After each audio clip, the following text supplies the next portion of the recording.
There, now it's live. Okay. Hello, everyone.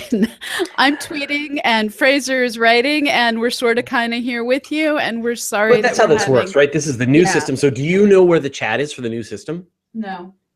Ooh. Where's the chat for the new system? So you have to go to the live event over on YouTube, and then there's a little chat box over on the right. I will pop it out. Okay. You might want to do a screen share with everyone too. Screen share with everyone? Oh, you're talking about just between the two of us, so it's no longer the No. The chat. There's a whole new method that people chat on. Just here, I'll give you a link. You click it. Hello, everyone, and welcome to Astronomy Cast, where the PhD is completely confused. There's a link. Click the link. Okay, I will click the link. All right. And then you can, and so this is the thing. Let's make some moderators. So I've got some people I like that I'm going to make some moderators. You know who you are. Center for Lunar Science and Exploration. And then once we've set these people as moderators, they can remain moderators each week. Okay. Need to re-log in. All right. Let's be myself. My YouTube account has multiple personality disorder. Okay, I made a bunch of moderators, so you know who you are. Okay, so I didn't write my intro. I am the worst. Yeah, I'm just gonna wing it. I'm gonna wing my intro. Oh God. Yeah. Seriously? Okay. Yeah. Wing it. Okay. You ready for this? No, but okay. Let's go for it. All right.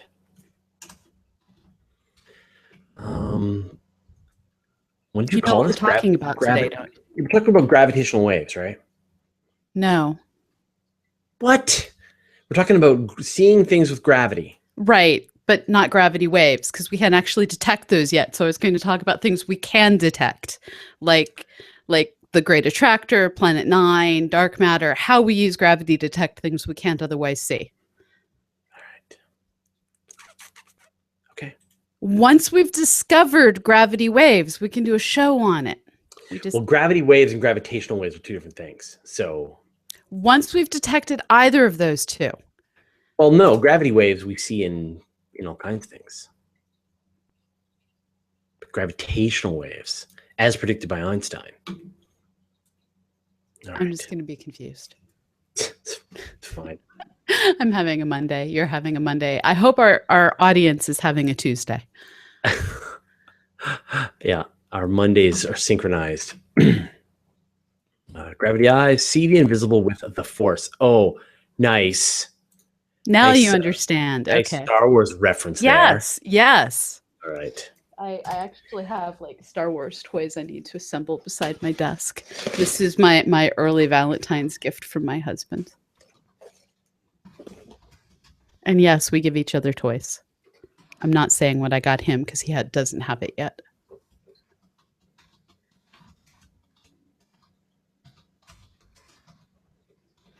Okay, so while Fraser types, I'm going to... Are you seeing the chat? Yeah, yeah. So say hi to a bunch of people. So hi Brooke, hi Jack, hi Thomas, hi Leonard, hi John, hi Guido, hi Nancy, hi Elad, hi or Elad. I'm sorry, I have no clue which it is at this moment in time. Hi Billy, hi Mike, hi Andres, hi Giselle, hi, I think I already said hi to Billy. I don't know who G-Man is, but that's a cool name. Hi Peter. Hi Tony, hi Denny. Wow, there's a ton more people when we do it this way. We need to keep doing it this way. Hi Jim. Hi Noel. Hi Arnold. Hi another John, I think. Hi another Corey, I think. Hi Soon. I think that's how you say your name. Hi Crystal. And wow, it's scanning on me. Or no, that's whoa. Welcome to this dark and terrible future where we, once again, as always, Fraser loves to make everything different and change it all up and connect with the future. So Christoph, that's how you say his name. It took me, there's Christoph from Poland. Okay, there's a lot of letters in that. Yes, okay. Okay, great. So if you have no idea what it is that you've stumbled into, we're going to do a live episode of Astronomy Cast. We're going to take about half an hour to record the show, and then I'm turning off my cell phone. We're going to take about 30 minutes to do the show, and they'll stick around and yak with you guys. So Pamela, yes, this is the new chat system. So we don't have the Q&A app anymore. It is dead. We've killed it. Ceased to be. I liked it better. Well, you won't in a second. But so they can't vote anymore. No, I know. And so the downside of this is that we don't get the cool questions popping up to the top. And we still haven't figured out the solution to this problem. But we need a back channel with the mods. Well, yeah. So we've tried a few tricks. Some people have made like a document and then sort of someone else, one of the mods has pulled the questions out and made them available somewhere where we can see them. That's super cool. But instead, we're just going to do this live. But I promise you, you're going to love this. So, and you're going to get in there. You're not going to be able to help yourself, but get in there and chat with the people while we do the show. So you're going to love it.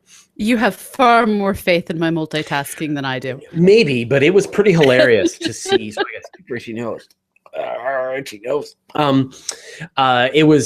It was awesome. We did the weekly space hangout about a week and a half ago, and we were doing the show, but then all of the panelists were in the chat yakking with all the people who were watching the show, and it was great. And also what's really great about this as well is that gives you really nice notifications on your mobile device. So we're trying to figure out the new regime, and it's pretty great. Better notifications. A lot of probably get more viewers. Probably get double the viewers live than we did before. So this is good. So and I think if you have a question for us, Guido was doing something. He was just thinking you put a bunch of question marks at the beginning or something. Yeah, that sounds good. I'm going to be over here monitoring Twitter.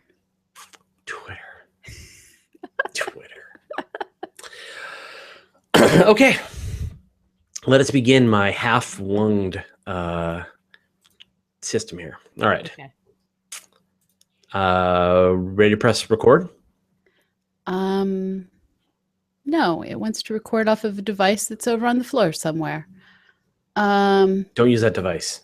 No, why isn't it seeing my good microphone? Because computers are stupid? Because Audacity is stupid?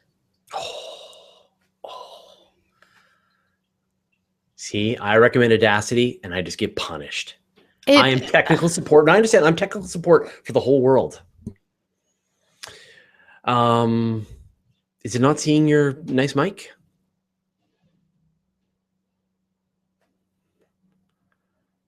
I don't hear you. You're muted.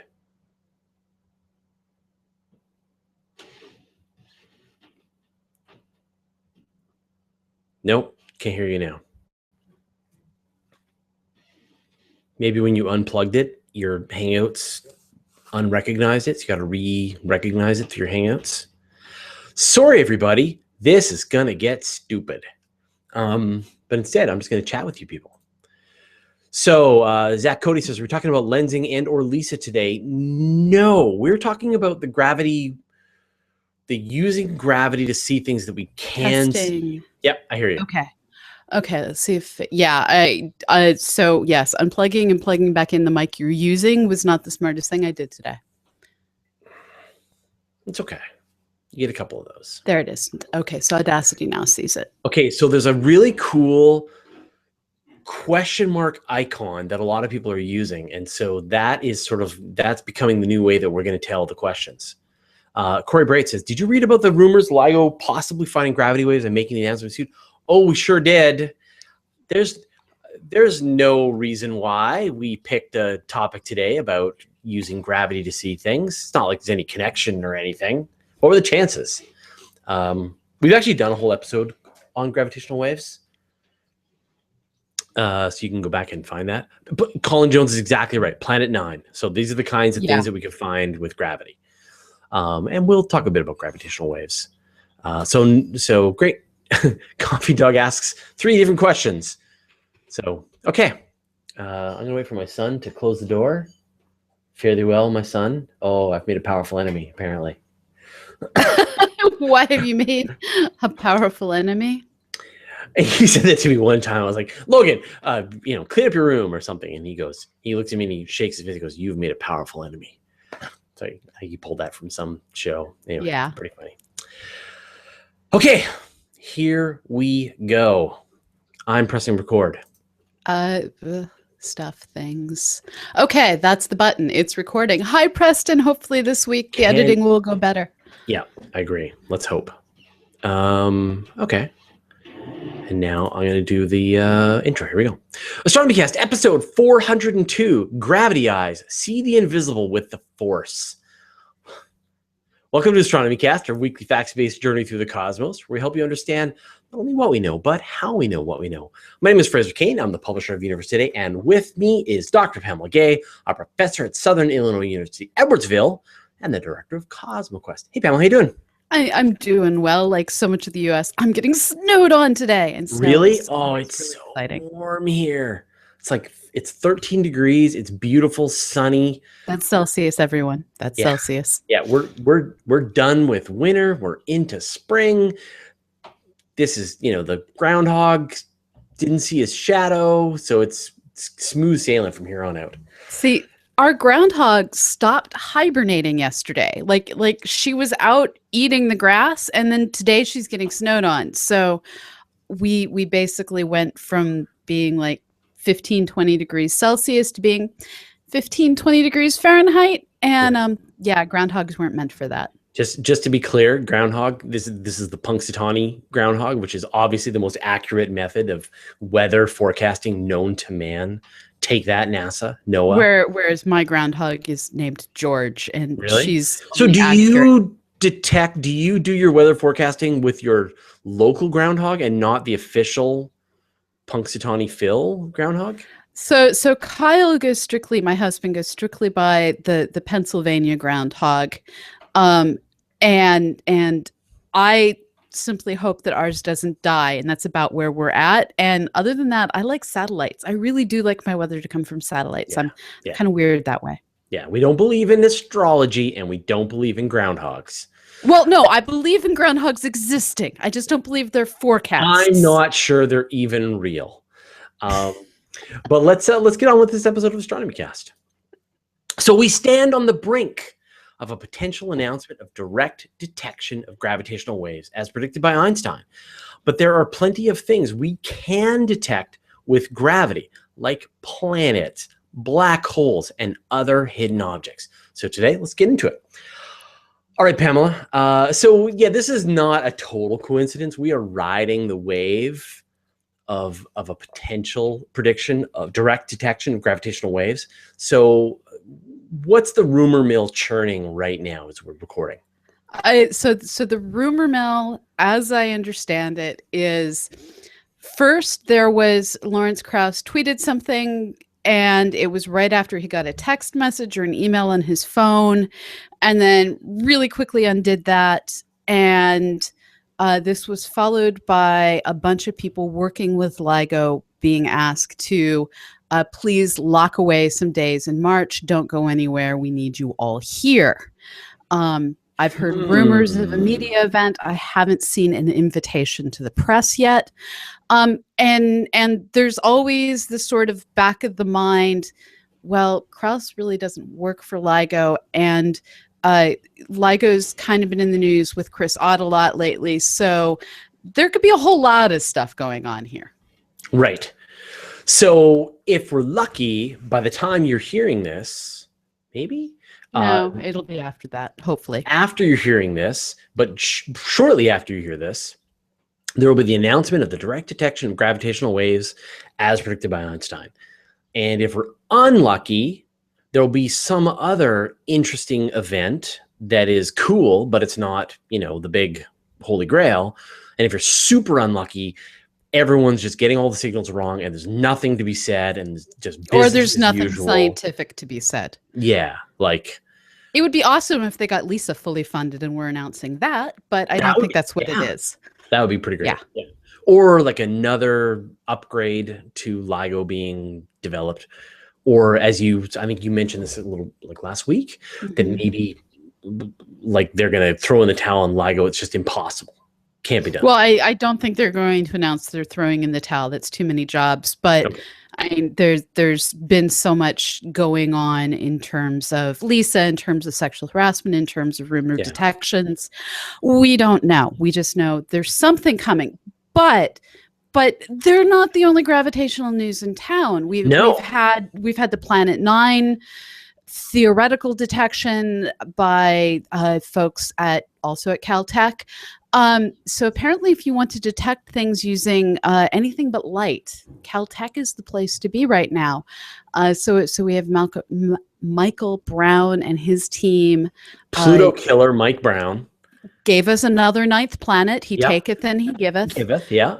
And then I saw more announcements yesterday about about galaxies being discovered behind the disk of the Milky Way. And that just sort of reminded me of the Great Attractor. So there's so much in our universe that we only see with gravity. And heck, dark matter is one of the major constituents of the unseen universe. All right, we'll start with dark matter then.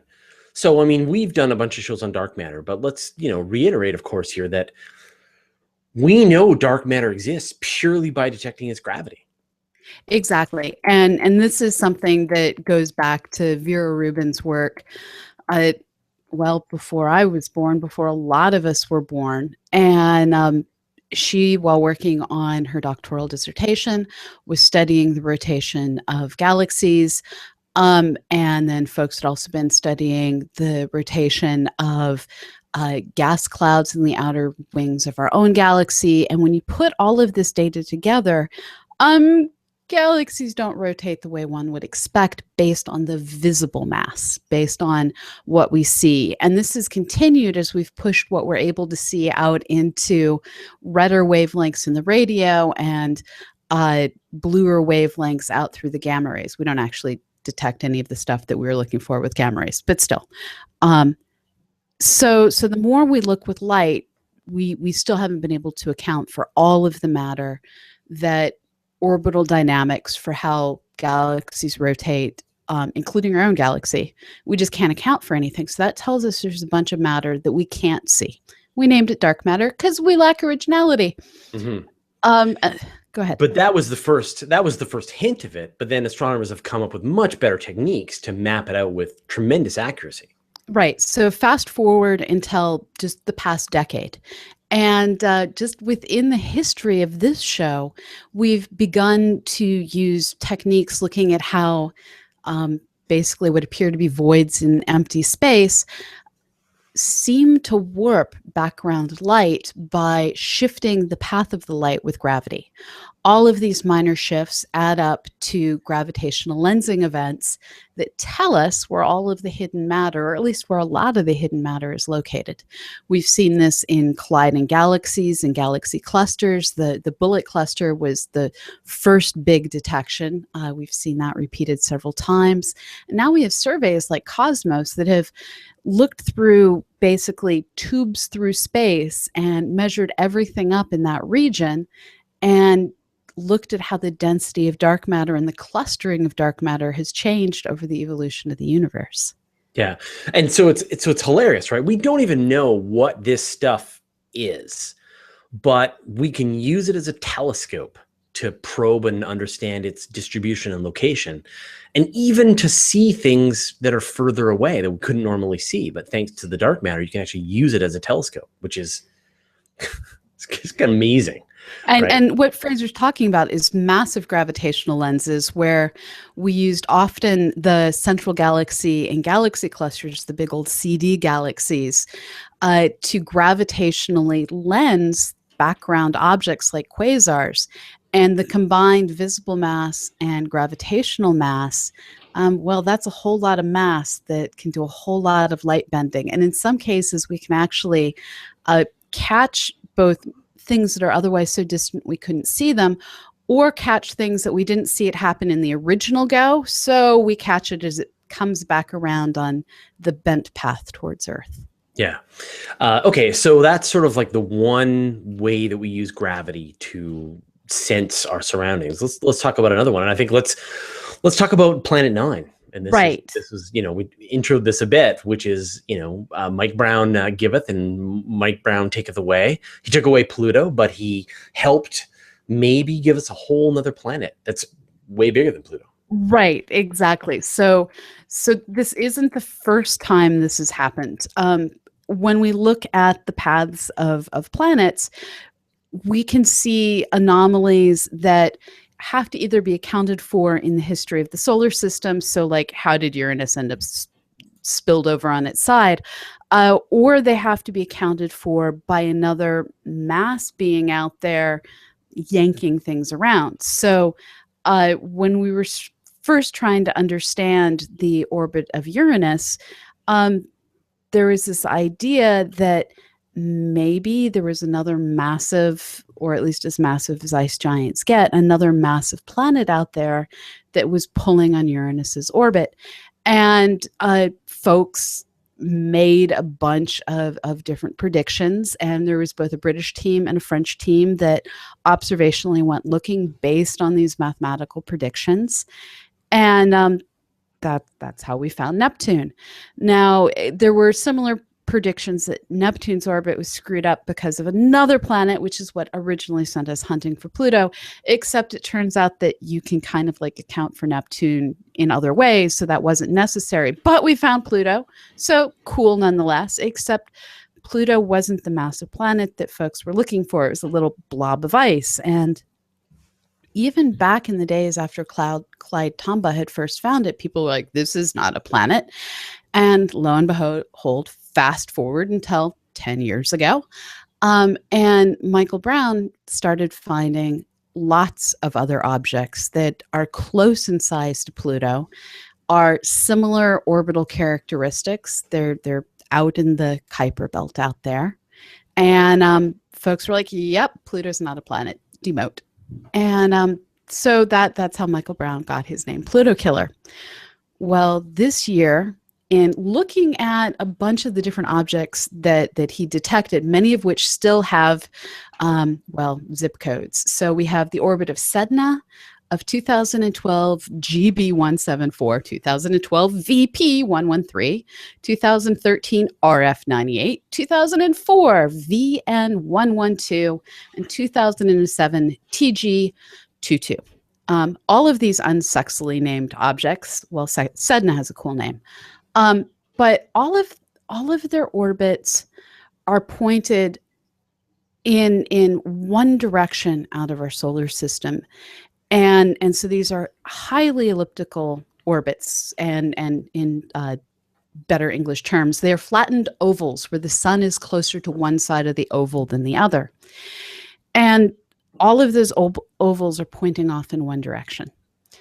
And to keep all of them pointed off in one direction, it implies that there must be something counterbalancing their orbit. And we know that Pluto and Neptune, for instance, have a resonance that will cause them never to collide, even though their orbits vaguely overlap. And similar rules seem to indicate there must be something out there that's keeping all of these objects from, well, having orbits that are more evenly spread about the sun. And running models, doing the maths, the entire team came up with there must be a ninth planet out there, something that is many times the size of the Earth. And this was theoretical work that was done by Konstantin Batygin. Right. And so and this isn't the first time these predictions have been made. I remember there was was it a Spanish team? There was a Mexican team that had done some prediction. It was a Mexican astronomer, yeah, had done some predictions and sort of made these same kind of calculations that there's either a Mars-sized object that's relatively close or a Neptune-sized object that's much further out. And this has to do a lot with the Kuiper Belt cliff. This observed lack of Kuiper Belt objects out past 55 AU. Yeah, and another part of it is this sort of idea that, you know, why do we get some of these long period comets? There's got to be something out there that's interacting with the Kuiper Belt system, with the Oort cloud system out there, really far out, farther away than we can see. And so this is the point, right? Which is that the prediction is made thanks to gravity before the actual observational prediction is made with a telescope. Right now, astronomers need to follow up with some kind of observatory to actually find this thing. It should theoretically be visible within the most sensitive telescopes, within James Webb or Hubble, things like that. And the trick for finding this object is catching it in the act of moving, because, well, it's reflecting sunlight, so it's going to appear in a lot of ways like a solar type thing, depending on exactly how it reflects the different colors of light. It may end up having a slightly different black body depending on how it reflects light. But if we don't catch that sucker moving, we're not going to notice that it's really in our own solar system.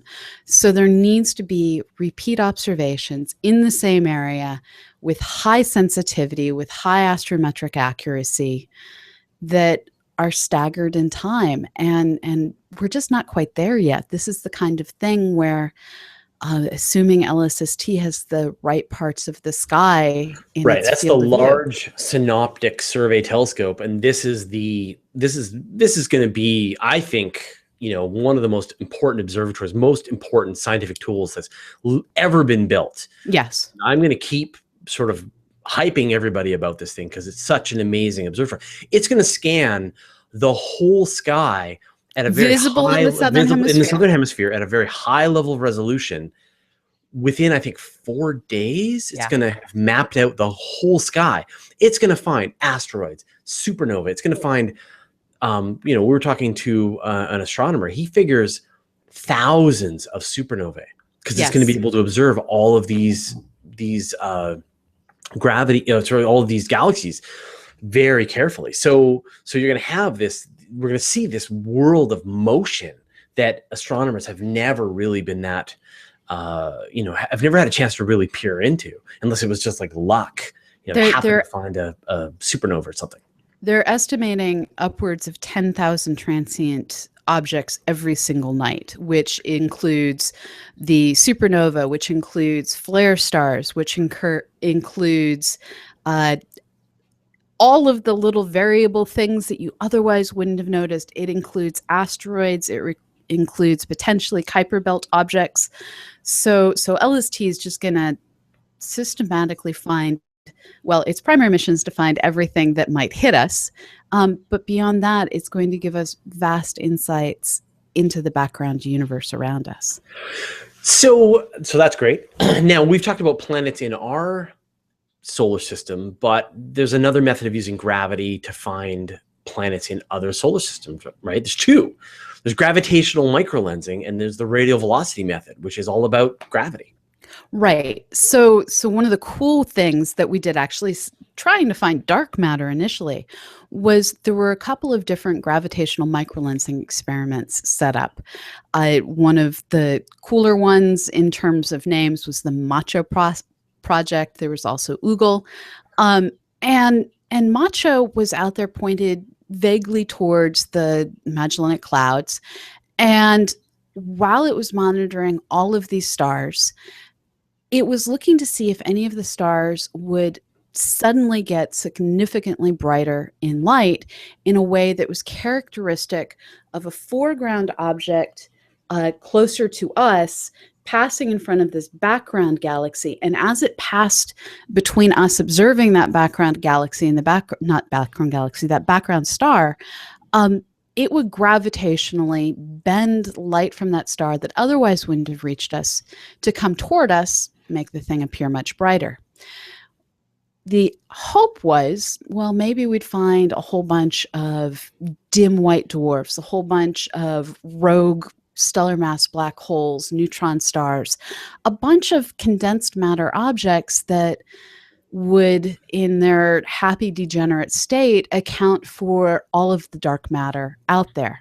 Well, we didn't find that, but what we did find is, well, there are stars out there that do microlens things, and sometimes those stars have planets, and you'll get a large microlensing event from the star and a smaller microlensing event from a planet in orbit around it that just happens to line up just right.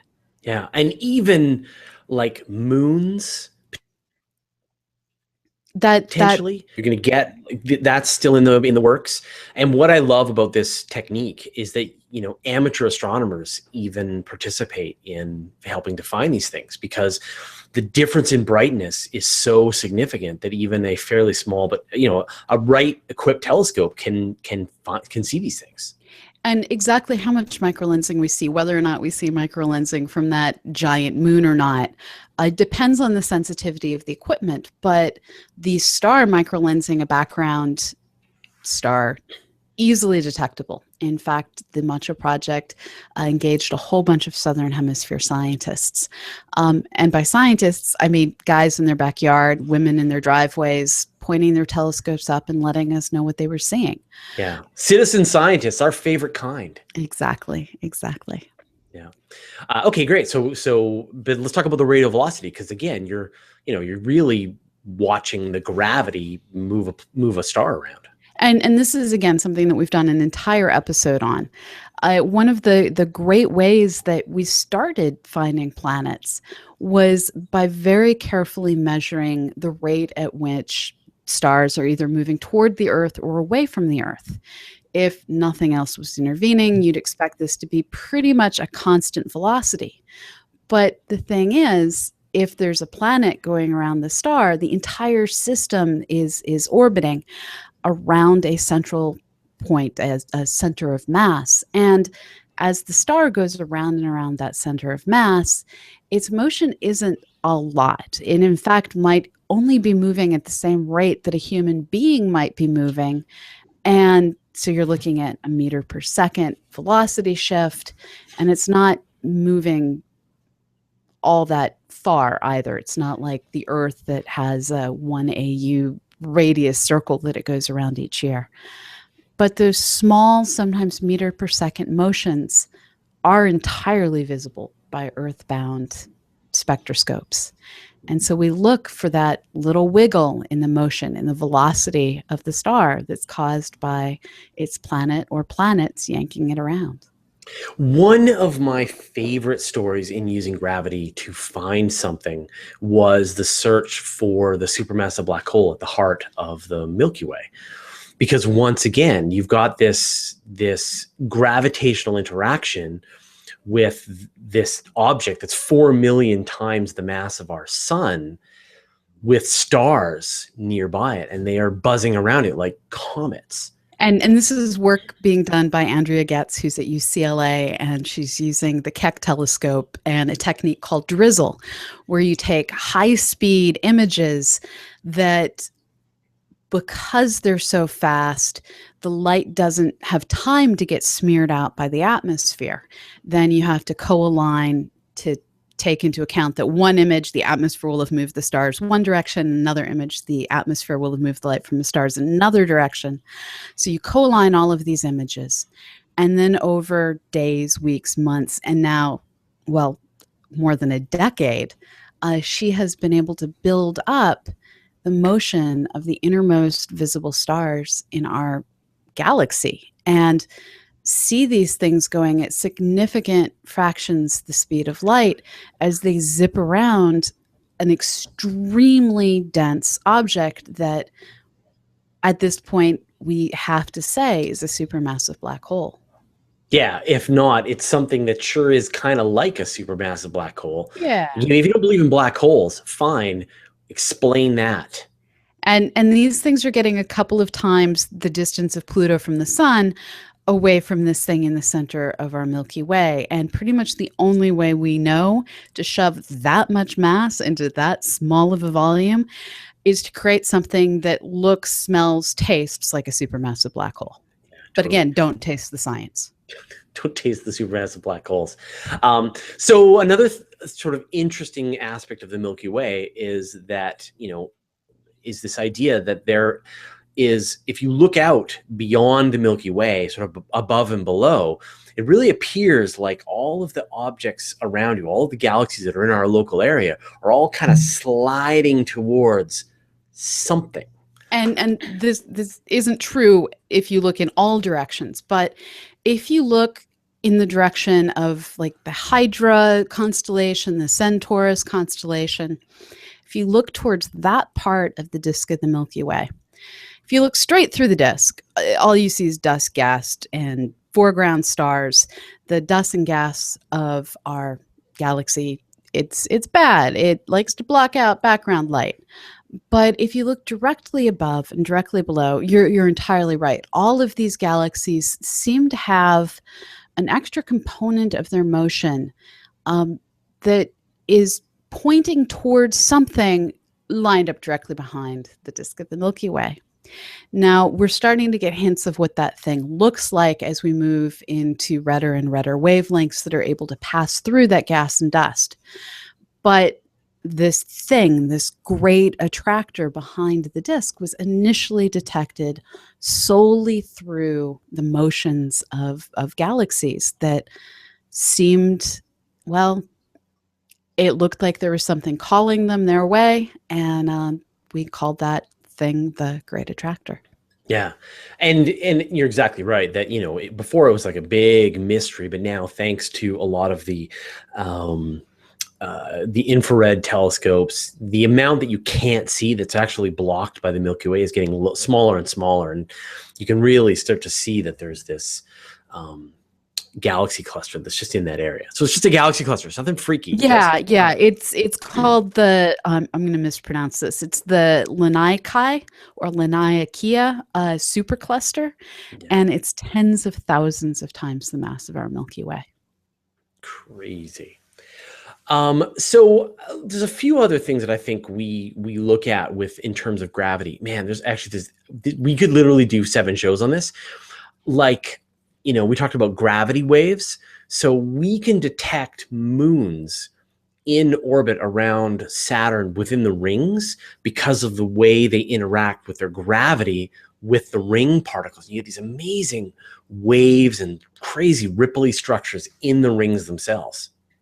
And so in general, anytime you have basically a wave going through different fluid media, and it turns out that you can treat the rings of Saturn as though they were a fluid.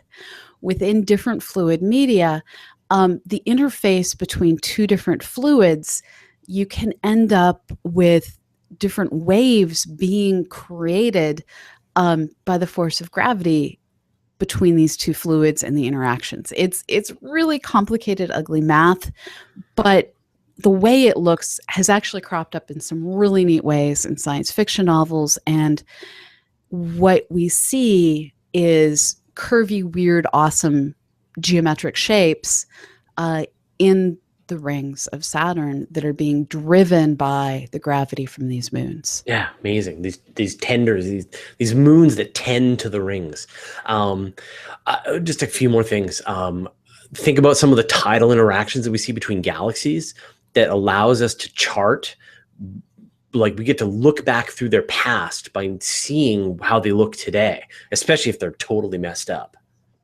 And this is, again, one of those ways that we start to be able to see where is the invisible stuff at the front edge of a collision starting to have an effect. We will see galaxies that are still clearly fairly far apart, but are already starting to distort one another as you see, well, the big gravity from one object that's only partly visible in the visible having an effect on another object that, again, it's getting dominated by the dark matter. So why don't we wrap this up, Pamela? I got one last final word, and this was a press release that was released today when we're recording this on February 8th. On Thursday, scientists will provide an update on the search for gravitational waves. Okay, so it is going to be gravitational waves, and they've now done the press call. Yeah. So big thanks to Elliot Avron for digging that up. I think we can call it probably gravitational waves detected, but we'll see what happens Thursday. I know probably gravitational waves. No, you're right. Gravitational waves not detected. Gravitational waves ruled out. No, I'm going to say it's going to be a low sigma detection that they announced that keeps people scratching their heads for a few more months, or years, or decades. That sounds great. Well, thanks, Think about Pamela. Higgs. Hopefully, we can talk about it next week. Okay. Thanks, okay. All right. Save. Yep. Episode 402.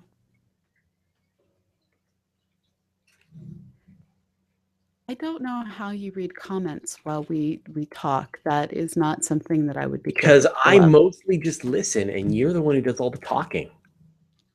That's the part that I think you don't realize. Cheating. You're the smart one. I'm the everyman. You're the PhD astrophysicist. I am the computer guy. You are not. I'm sorry. You are many things. You are not the computer guy. I'm just technical support. You are the manager and creative force. Don't ever ask this guy to set up a server. Okay. Christoph Warburski says Class 1 supernova could move the halo. No, they actually don't move the halos. No, they just blow bubbles. No, but a supernova could blow a star out of a galaxy if it was already in a binary system. But that's a single galaxy versus blowing the whole halo. They just affect the area around them. Think of an explosion. An explosion might hurl a beach ball, or a tank if it's a big enough explosion, but it only affects the location where it is. It doesn't actually move an entire chunk of the planet somewhere. Adventurer Prime Fire says, why do all impact craters I've seen 90 degrees radial to the planet? I've not seen any side-sweeping impacts in my exploration of the planets, when it would seem that would be far more common. So why do... That's a misunderstanding about how craters are formed. So it turns out that the way the craters are formed is an object hits the surface, and then all of its kinetic energy becomes a radiating explosion.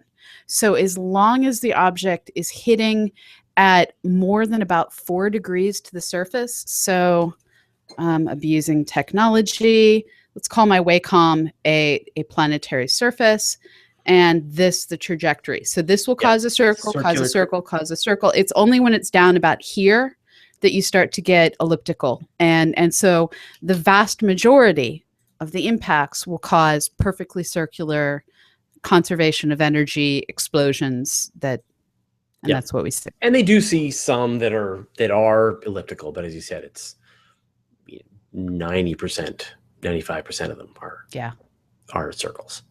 Christoph also asks, so this object that we could call ninth planet could not be one solid object. So could it be like a cloud of comets or something? No, that dynamically wouldn't be stable. It could be a binary planet, just like the Earth Moon is a binary. But whatever it is, it's a compact object or system. Yeah. So there's nothing to say it isn't a moon Earth kind of situation, but it's not going to be a swarm. Zach Cody asks, could gravitational lensing push back the horizon of the observable universe?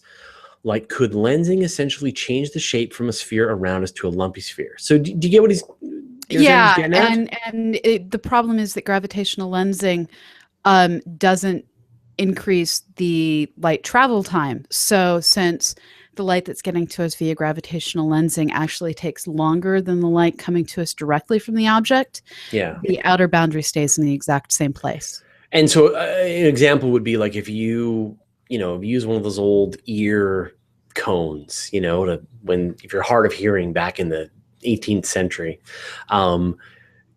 you would just get more of the sound waves coming into your ear, but you're not going to get sound waves coming in at different times. Right. And here you do get different times, but it's a time delay. So to use your hearing aid example, it's the processing time. Yeah. Yeah. So you still get a sphere. You would be able to see the things that are at the furthest edges of the, at your horizon with better resolution at the price of not being able to see other things because that light is distorted out of the way. Yeah, and it's often not even gets to see it. It's often not even better resolution because what we're looking at is entirely distorted, but it lets us get the information that we wouldn't otherwise get. And for spectroscopy, where we're just trying to measure what's in the light, not actually what the shape of the thing creating the light is, it's good enough. Noah Ropenthal asks, can gravity get gravitational lensed like light, allowing us to feel a gravitational force from the lens galaxy image as part of a galaxy as well as from the galaxy's actual position?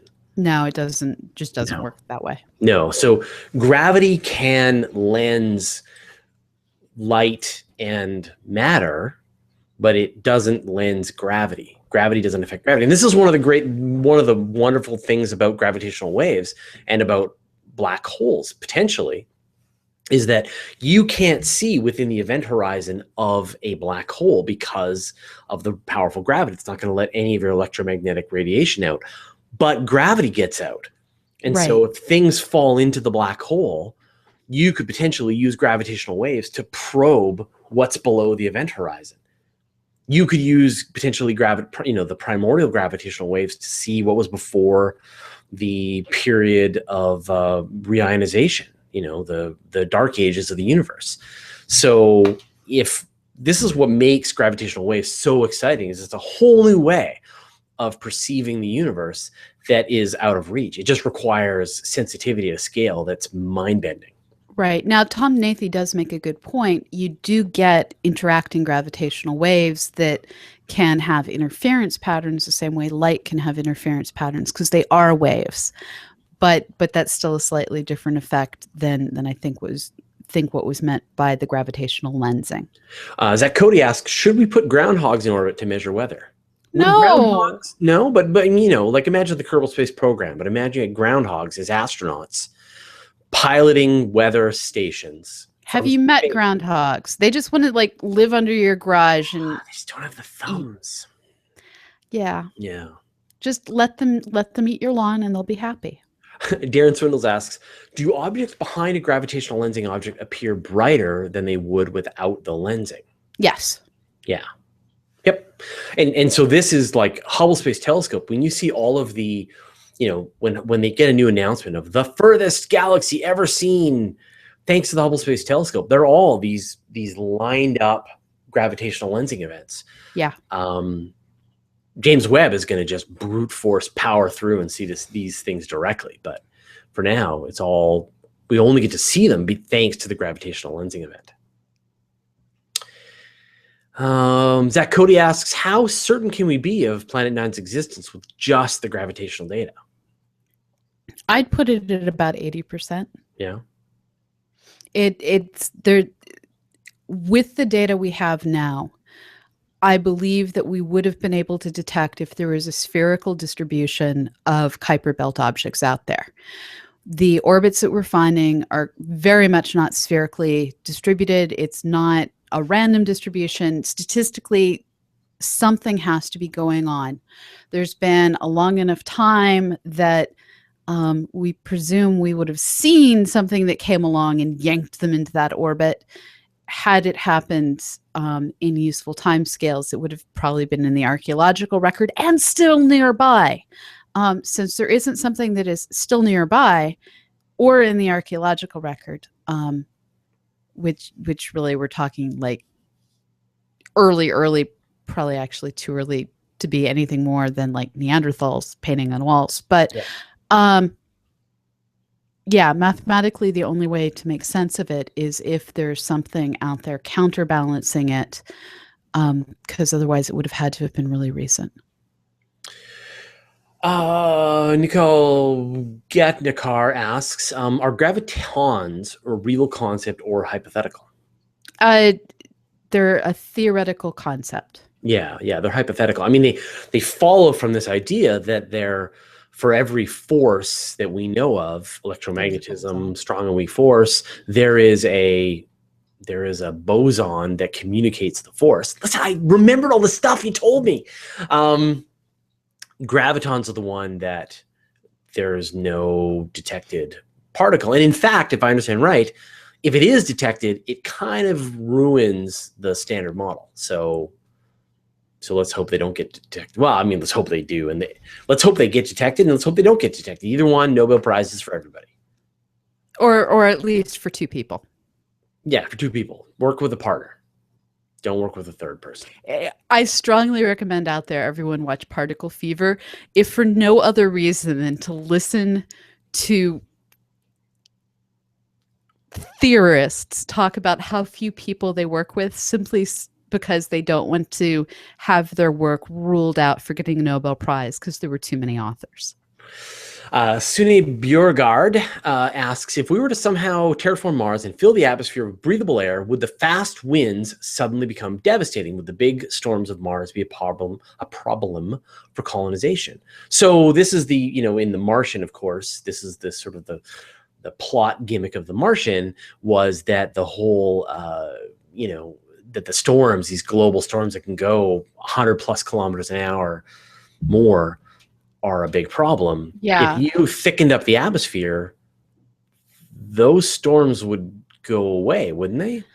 Yeah. So there's a whole bunch of layers to that question. So first thing to look at was what was portrayed in The Martian real? And that was one of the few places where the author, Andrew Ware, actually admits that he kind of had to exaggerate because... Yeah, we have that on tape. Yeah. We have him we interviewed him for the Weekly Space Hangout one week, and he said, yeah, I know it wasn't legit, but I wanted a way to do it. And right. So there are high-speed winds, but they're very low density, and they're driven by the thermal conditions on the planet, and the thermal conditions would wildly change if we thickened up the atmosphere. You don't end up with heat transferring at the same rate because it takes longer to transfer through a thicker medium than a thinner medium above a certain threshold. If you go too low a threshold, there's no collisions to transfer. Anyways, complicated things and stuff. As far as I know, we wouldn't have killer winds on Mars. Right. Okay. Let's see. Dirk Bonslev wants to know when Half-Life 3 is coming out. I don't know. I'm sorry. Yeah. I've given up. I only allow myself to install video games from my birthday in December until New Year's because I'm not to be trusted with video games. You know what game I really want to play, but I'm not going to buy it until it's a little cheaper, is XCOM 2. I love the XCOM series so much. I hear the new XCOM is really good. So I'm going to wait, though. A lot of people recommending the Particle Fever, as you said it as well. So, yep.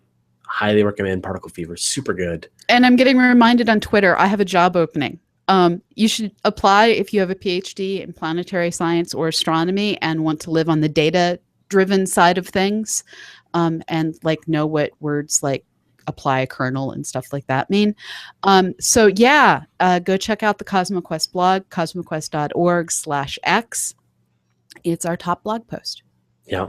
We're going to have a bunch more job openings. They just aren't posted yet. So if you're not a PhD data scientist, it's okay. There's going to be other things coming. Renko Prozo, who works in the games industry, says Half-Life is never coming out. Yeah. Richard Strassel says that both of us are engineers in his XCOM base. So there you go. That is awesome. That's so funny. Okay, cool. So Jim Meeker mentioned something, and I think it's really good advice, is that if you're watching this live with us, you should click the thumbs up button. How will we know that you loved this show if you don't click the thumbs up button?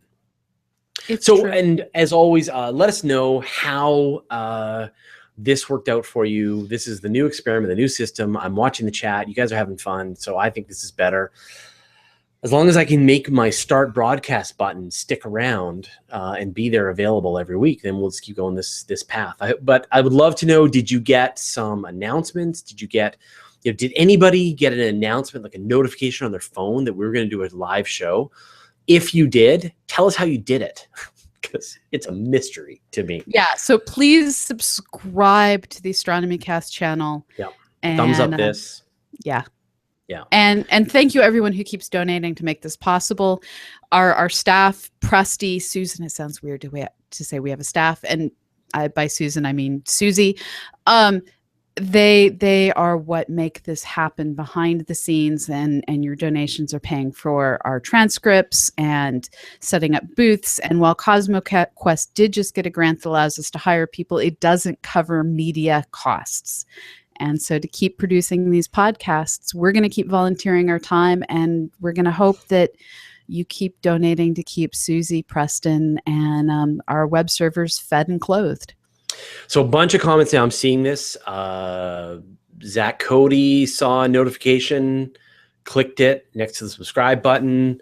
I'm sorry, binary code guy. Saw the announcement in my subscription feed like 2 hours before it started.